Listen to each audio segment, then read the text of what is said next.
ada seorang ibu-ibu yang dulu dia pakai kuasa gelap karena memang dia orang tuanya tinggal di Jogja. Mungkin dia belajar ke daerah-daerah gunung atau ke pantai. Jadi ini yang paling ngeri. Begitu dia pelepasan, saya tanya, kamu siapa? Nyi Roro. Hah? Nyi Roro.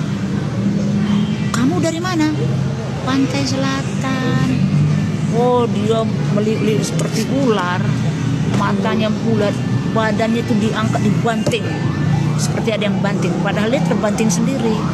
Nah, dia dari NTT, Nusa Tenggara Timur, mau berobat ke kampung, ke orang pintar, tapi singgah di rumah ada yang kenalkan. Nah, rupanya dia sering ada ular di rumahnya. Ibunya menaruh rohnya di ular, jadi ular itu nggak mengganggu, tapi ada dalam rumahnya selalu datang lewat, nggak diganggu. Nah, begitulah. Singkat cerita, dia sudah sembuh, sudah sehat. Sebelum dia pelepasan, dia sering terbangun tengah malam, mengangkat anaknya, sudah pernah dijatuhkannya anaknya ke bawah, bayinya. Oke, shalom semuanya, Yesua Besem Hamasya. Ya, jadi langsung aja ya. Kemarin itu ada yang ngechat saya ke WA, terus dia bilang begini, Shalom PDM Kristi, saya dapat nomor Anda itu dari YouTube, tolong bantu saya. Inti ceritanya minta tolong didoakan. Ada sedikit sharing, katanya kenapa sih dalam kehidupan dia itu dia sering sekali mengalami kegagalan gitu ya. Apa yang dilakukannya itu selalu gagal. Dan terakhir-terakhir ini katanya ada orang yang sampaikan kalau ada di luar diri dia yang membuat dia itu sering gagal katanya. And then kemudian kita chatan, terus saya bertanya ya, singkat ceritanya, apakah ada dari orang tua atau dari nenek-nenek kita dulu itu yang bergiat dengan okultisme, begitu ya. Tapi mungkin beliau tidak tahu.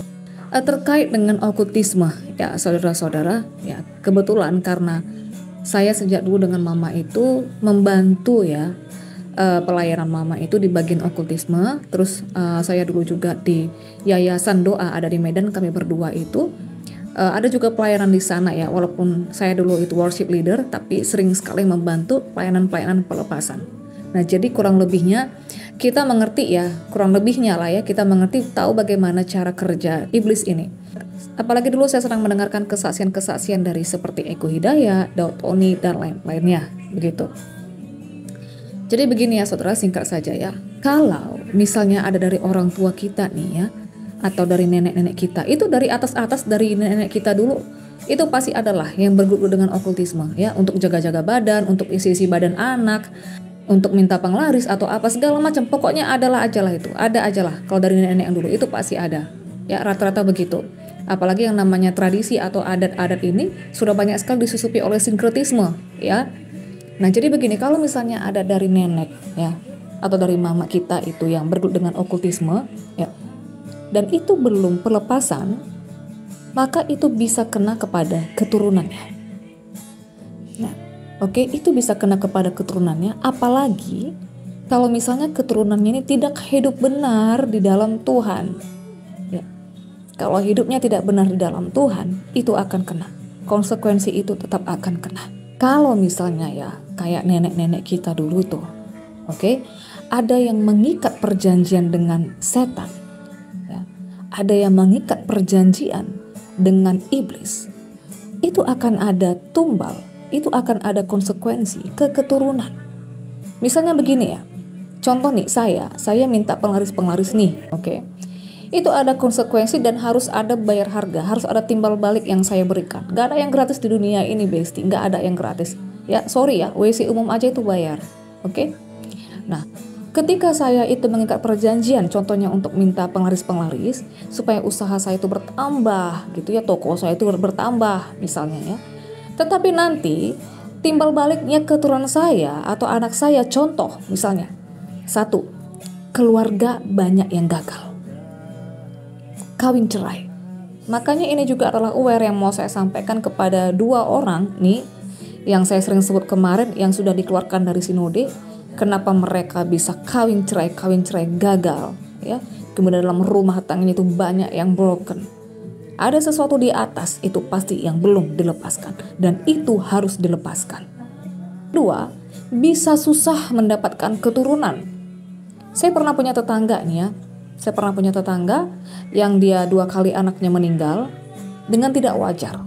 Oke, jadi saya selalu bertanya ke situ menjurusnya, ada nggak dari keluarga atau dari nenek atau dari siapa saja itu yang bergelut dengan okultisme? Saya selalu bertanya ke arah sana.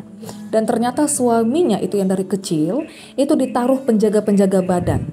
Ya, isi-isi badan untuk melindungi, katanya, untuk melindungi badan suaminya. Itu ditaruhkan oleh orang tua suaminya.